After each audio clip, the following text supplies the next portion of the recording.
Hello student, welcome back to my channel. আমাদের আজকের আলোচনা সোশ্যাল স্ট্র্যাটিফিকেশনের 3 নম্বর ক্লাসের টাইপস অফ সোশ্যাল স্ট্র্যাটিফিকেশন। ওকে, আমরা টাইপস অফ সোশ্যাল স্ট্র্যাটিফিকেশন এবং আজকে মূলত আমরা একটি ধরন নিয়ে আলোচনা করব। সে ধরনটি কি? দাস ব্যবস্থা। আমরা দাস ব্যবস্থা বা দাস প্রথা নিয়ে আলোচনা করব এবং নেক্সট যে 3টে টাইপস, সেই 3টে টাইপসের আলোচনা আমরা নেক্সট ক্লাসে আলোচনা করব। দেখো, আজকের আলোচনা বেসিক্যালি কোন কোন ক্লাসের জন্য? সোশিওলজি অনার্স জেনারেল এবং যারা WBCS অপশনাল সোশিওলজি নিয়ে পড়ছো তাদের জন্য কিন্তু এই ক্লাসটি।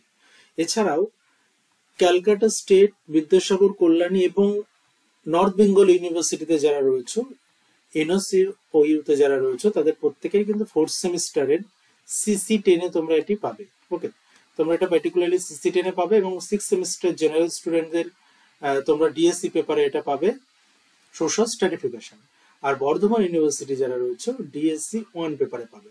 যারা ফার্স্ট 3টে ক্লাস দেখোনি, তারা ফার্স্ট 2টি ক্লাস হয়েছে, দুটি ক্লাস যারা দেখোনি, তারা ডেসক্রিপশন বক্সে লিংক পেয়ে যাবে, তোমরা সেখান থেকে কিন্তু বাকি আগের 2টি ক্লাস দেখে নিতে পারো। এছাড়াও তোমরা যারা বেস্ট কোয়ালিটি স্টাডি ম্যাট নিতে চাইছো, পেইড স্টাডি ম্যাট, তারা পেইড স্টাডি ম্যাট তোমরা কিন্তু নিতে পারো। ডেসক্রিপশন বক্সে লিংক দেওয়া আছে, সেখান থেকে অনলি সোশিওলজি অ্যাপ ডাউনলোড করে তোমরা স্টাডি ম্যাট পারচেস করতে পারো, যেটা মাত্র 499 টাকায় এখনো অ্যাভেলেবেল রয়েছে। ওকে, চলো আজকের আলোচনা টাইপস অফ স্ট্র্যাটিফিকেশন, সামাজিক স্তরবিন্যাসের বিভিন্ন ধরন। The division of society into classes forming hierarchy of prestige. আমরা বিগত ক্লাসগুলোতে দেখেছিলাম যে প্রেস্টিজের উপর বেস করে সোসাইটিতে একটা হায়ারার্কি হয়েছে, তাই তো? এবং power is an universal feature of social system. আমাদের সোশ্যাল সিস্টেমে ক্ষমতা হচ্ছে একটা ইউনিভার্সাল ফিচার্স। ক্ষমতার উপর বেস করে, প্রেস্টিজের উপর বেস করে একটা হায়ারার্কি দেখতে পাই। হ্যাঁ, আমাদের সোসাইটিতে এই হায়ারার্কি, যে ক্রমোচ্চ বিন্যাস, এই ক্রমোচ্চ বিন্যাস সোশ্যাল স্ট্র্যাটিফিকেশনের একটা part. Okay, sociologists have distinguished 4 main types of social stratification. 4টি ধরনের কথা সমাজতাত্ত্বিকরা মূলত আলোচনা করেন। একটি কি? স্লেভারি, দাসপ্রথা, estate, caste system and class. এই 4টি পার্ট, এই 4টি হলো সামাজিক স্তরবিন্যাসের ধরন। আমরা মূলত সামাজিক স্তরবিন্যাসে এই 4টি ধরন দেখতে পাই। ওকে, আজকের আলোচনা বেসিক্যালি 1 নম্বর পার্টটাকে নিয়ে আমরা আলোচনা করব এবং ক্লাস 4-এ আমরা বাকি টাইপস গুলো নিয়ে আমরা আলোচনা করব। আজকে আমরা দেখবো কি দাস প্রথা কি। The slavery system. In earlier stage of civilization, classes did not exist as savages are not in position to place his superiority over the others, because when the life was very tough and they had to mount existence. এখানে দাস প্রথা কি? দাস প্রথার উৎপত্তি কিভাবে হয়েছিল, সমাজে কখন হয়েছিল, কিভাবে হয়েছিল তা নিয়ে বিতর্ক আছে। এবং আমরা জানি সামাজিক স্তরবিন্যাসের খুব গুরুত্বপূর্ণ একটা ধরন কিন্তু দাস প্রথা। সামাজিক স্তরবিন্যাসের একটা অন্যতম ধরন এবং এই প্রথার মধ্যে স্তরবিন্যাসের কিন্তু সুস্পষ্ট একটা চিত্র আমরা দেখতে পাই, যে স্তরবিন্যাসের চিত্র দাস প্রথার মধ্যে কিন্তু আমরা দেখতে পেয়েছি। এবং একই সঙ্গে বলা যেতে পারে যে কার্ল মার্কস কিন্তু আদিম সাম্যবাদী সমাজ ব্যবস্থার কথা বলেছিলেন, তাই না? তো সেখানে আমরা দেখেছি যে কার্ল মার্কসের মতে আদিম সাম্যবাদী সমাজ ব্যবস্থার ধ্বংসস্তূপের ওপর, অর্থাৎ আদিম সাম্যবাদী সমাজ ধ্বংস হলো, তার উপরে যে বিশেষ ধরনের শ্রেণীবিভক্ত সমাজ ব্যবস্থার উদ্ভবতা আমরা দেখেছি, তার নামই হলো দাস প্রথা। অর্থাৎ দাস প্রথা কিন্তু আদিম সাম্যবাদী সমাজের ধ্বংস এবং তার পরবর্তীতে আমরা দাস প্রথার উৎপত্তি হতে দেখেছি। তার কারণ কি? বিশেষ করে যে এই যে ব্যবস্থা, এই ব্যবস্থাকে সামাজিক স্তরবিন্যাসের একটা প্রাচীনতম ব্যবস্থা বলা হয় এবং এই প্রথা কিন্তু চরম বৈষম্যমূলক এবং এক কথায় মানবতার অপমান হিসেবে মনে করা হয়। ওকে, মানে দাসপ্রথার এই পার্টটা দেখেই আমরা মোটামুটি আন্দাজ করতে পারছি যে দাসপ্রথা কতটা ভয়ঙ্কর রূপ ছিল। এছাড়াও slavery is an extreme form of inequality, তাই তো? দাসপ্রথা কিন্তু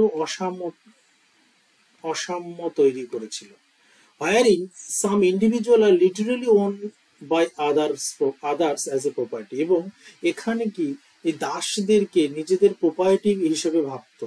ওকে, ওনারা দাসপ্রথা বিষয়ে এল.টি. হাবাউজের একটা লেখাও আছে, তার দি মরালস ইন এভলিউশন গ্রন্থে বিশদে আলোচনাও করেছেন। তিনি দাসপ্রথাকে এমন একটি ব্যবস্থা হিসেবে বর্ণনা করেছেন যেখানে আইন রীতিনীতি একজন ব্যক্তিকে আরেক ব্যক্তির সম্পত্তি হিসেবে স্বীকার করে নেয়। We have two example of slavery system. দুটো এক্সাম্পল কি কি দেখো, গ্রিস এবং রোমে আমরা দেখতে পেয়েছি, এবং গ্রিস এবং রোমে আমরা ফার্স্টলি দেখতে পেয়েছি গ্রিস অ্যান্ড রোম। এখানে বুঝতে পারছো যে বিশেষ করে গ্রিক আর রোমান সভ্যতায় উৎপাদনের হাতিয়ার হিসেবে ব্যবহার করা হতো, উৎপাদনের একটা হাতিয়ার হিসেবে ব্যবহার করা হতো দাসদের। এই কারণে সেখানকার দাস প্রথাকে বলা হতো প্ল্যান্টেশন স্লেভারি, অর্থাৎ যা কিছু উৎপাদন সেই উৎপাদনের ক্ষেত্রে সবচেয়ে বেশি হাতিয়ার বেশি শ্রম প্রদান করতে হতো কিন্তু দাসদের। এবং দাসদের আর্থসামাজিক বা রাজনৈতিক কোনো অধিকারই কিন্তু ছিল না, কারণ উৎপাদনের কাজে তাদের শুধু পশুর মতো ব্যবহারই করা হতো, এই যে অনলি ব্যবহার, তাদের কোনো অধিকার ছিল না, তাদের সঙ্গে ব্যবহারও করা হতো পশুর মতো। আবার কোনো ব্যক্তি সময় মতো ঋণ পরিশোধ করতে না পারলে তাকে আবার দাসে রূপান্তরিত করে। তার ফলে কি অনেকে এটা মনে করেন যে দাসেদের শ্রমের উপর ভিত্তি করে গ্রিস ও রোমের সভ্যতা এবং সংস্কৃতির বিকাশ ঘটেছিল। ওকে, দাসেরা যদি শ্রম না দিত তাহলে এদের বিকাশ করতো না এই সময় গ্রিস এবং রোমে। And secondly, the southern state of the USA, 18th and 19th century, slave had an out of inhuman existence in this system. তাহলে এই দুটো জায়গাতে আমরা কিন্তু দেখতে পেয়েছি স্লেভারি সিস্টেম। এরপর আসছি যে আমরা দাসপ্রথাকে কিভাবে দেখছি। Every slave has master and he has unlimited power over the slave. প্রত্যেকটা স্লেভারের একজন করে মাস্টার আছে এবং সেই মাস্টারের কি আনলিমিটেড পাওয়ার রয়েছে ওভার হিজ স্লেভ, তার বিশেষ করে দাসের প্রতি। And the slave has no political right, এবং যে দাস সে দাসের কিন্তু কোনো পলিটিক্যাল রাইটস ছিল না। হি ওয়াজ সোশ্যালি ডিসপাইজড। ওকে, সামাজিক ভাবে তাকে ডিসপাইজড করা হতো, বঞ্চিত করা হতো। And slavery has always economic basis, এবং স্লেভারি কি বিশেষ করে তার ইকোনমিক একটা বেস ছিল, তাই না?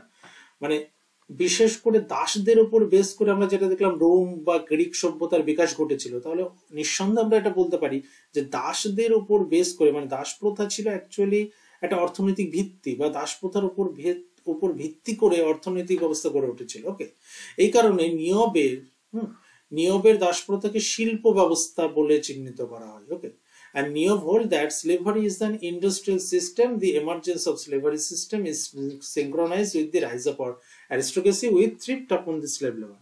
তার ফলে তিনি বলছেন যেহেতু অর্থনীতিটা ডিপেন্ড করতো দাসদের উপরে, সেই কারণে নিয়ব এই দাস প্রথাকে শিল্প ব্যবস্থা হিসেবে চিহ্নিত করেছিলেন, এবং সমাজে এই প্রথা উদ্ভবের সঙ্গে সঙ্গে দাস শ্রমের উপর ভিত্তি করে একটি অভিজাত শ্রেণী গড়ে ওঠে। ওকে, এই গেল দাসেদের একটা বাজে পরিস্থিতি। চলো এরপর অ্যান্থনি গিডিন্স। দেখো অ্যান্থনি গিডিন্স কি বলছেন। Anthony Giddens slaves are mainly used as agriculture লেবারের, domestic servant in the United States and the West Indies during the 18th and 19th century. 18th এবং 19th সেঞ্চুরিতে আমরা দেখেছি যে দাসদেরকে কোন কোন কাজে ব্যবহার করতে, এগ্রিকালচার লেবারের, ডোমেস্টিক সার্ভেন্ট। ওকে, এবং অ্যান্থনি গিডিন্সের বর্ণনা আমরা দেখতে পেয়েছি যে মার্কিন যুক্তরাষ্ট্রে এবং ওয়েস্ট ইন্ডিজে আমরা দেখেছি দাসদের মূলত ব্যবহার করা হতো কৃষি শ্রমিক এবং গৃহভিত্তর কাজে। তার ফলে কি হচ্ছে, প্রাচীন এথেন্সে দাসের অনেক গুরুত্বপূর্ণ কাজে নিয়োজিত ছিল, কিন্তু প্রাচীন গ্রিসে যেসব দাসেরা খনিতে বা চা বাগানে কাজ করত তাদের উপর কিন্তু প্রায় অত্যাচার দেখা দিত, তাদের উপর প্রায় অত্যাচার হতো আর কি। এবং এই যে পার্টিকুলার এই যে গৃহভিত্তের কাজ বা কৃষি শ্রমিকের কাজ যেটা বলছি, যে গ্রিস ও রোমে দাস মালিকরা দাসদের হত্যা করলেও কারো কিছু বলার থাকতো না। মানে দাস এখানে একটা, ওই যে প্রথমে বললাম, ব্যক্তিগত একটা সম্পত্তি হিসেবে স্বীকৃত হয়েছে।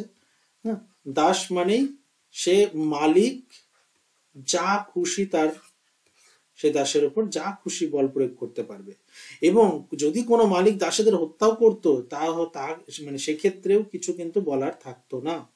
দাসরা এখানে ব্যক্তি হিসেবে কিন্তু কোনোদিনও স্বীকৃতি পায়নি, একটা জীবিত বস্তু, অন্যের একটা মালিকানাধীন বস্তু হিসেবে চিহ্নিত ছিল। তার ফলে কি সম্পত্তির মালিক যেমন খুশি তার তেমন ভাবে ব্যবহার করতে পারতো, এবং দাস মালিকও কিন্তু তেমনই দাসকে নিয়ে যা খুশি তাই করতো অ্যাকচুয়ালি। ওকে, এরপর আছে slavery as an industrial system, একটা গুরুত্বপূর্ণ গ্রন্থ নিবয়ের যে গুরুত্বপূর্ণ গ্রন্থ, সেখানে তিনি দাসপ্রথা নির্ভর সমাজে দাসদের সামাজিক জীবন বর্ণনা করতে গিয়ে 4টি বিষয়ের কথা বলেছেন। Every slave is subordinate to his master and the power of the master over the slave is almost unlimited. Actually slaves are property of owner. মানে খুব সহজ কথায় বলতে গেলে প্রতিটি দাস তার মালিকানার অধীনস্থ, মালিকের অধীনস্থ, এন্ড দাসীদের উপরে যে মালিকদের ক্ষমতা প্রায় সীমাহীন। প্রকৃতপক্ষে মানে দাসীদের মালিকই ছিল, কিন্তু দাসদের মানে প্রকৃতপক্ষে দাসরা মালিকের একটা সম্পত্তি ছিল, nothing else. Slaves had no political rights, তাদের কোনো পলিটিক্যাল রাইটস ছিল না, রাজনৈতিক অধিকার কিচ্ছু নেই। Socially the slave is despised and hated, এবং সামাজিকভাবে কিন্তু আমরা দেখতে পেয়েছি এই প্রথাটাকে অবজ্ঞা এবং ঘৃণার পাত্র বা ঘৃণার চোখে দেখা হতো। এবং number 4, slave or forced to be whatever the master want. In this case, the slave has no freedom. তার ফলে কি আমরা দেখেছি যে স্লেভরা কি হচ্ছে, force to what ever the master want, what ever master যা চাইছে তাকে দিয়ে সেটা করাতে পারছে। কিন্তু এখানে আরেকটা বিষয় এটা ঠিক যে স্লেভদের কিন্তু মানে দে হ্যাভ নো ফ্রিডম। ওকে, তাদের কিন্তু ফ্রিডম ছিল না।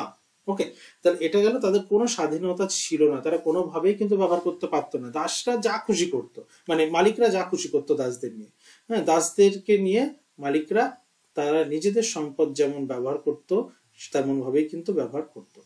ওকে, তো এই হলো আমাদের টোটাল আজকের দাস প্রথা। আজকে আমরা এবার কনক্লুশনে আসি। দেখো, কনক্লুশন আমরা বলতে পারি আমাদের বর্তমান সময়ের পরিস্থিতি কি, তাই তো?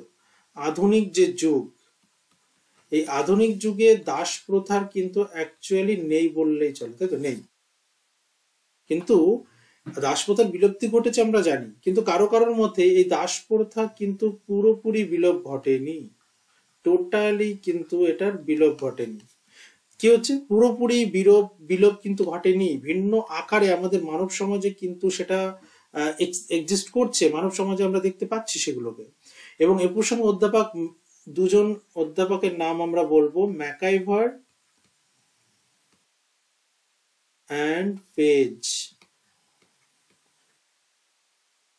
এই যে ম্যাকাইভার অ্যান্ড পেজ বলেন যে পুরনো যে দাস অর্থনীতি সমাজ ব্যবস্থা ছিল, দাস অর্থনীতি সমাজ ব্যবস্থা, সেটা থেকে অন্তর্হিত হয়েছে ঠিকই, কিন্তু সেই জায়গায় অনেক ছদ্মবেশেই হাজির হয়েছে এক নতুন দাস প্রথা।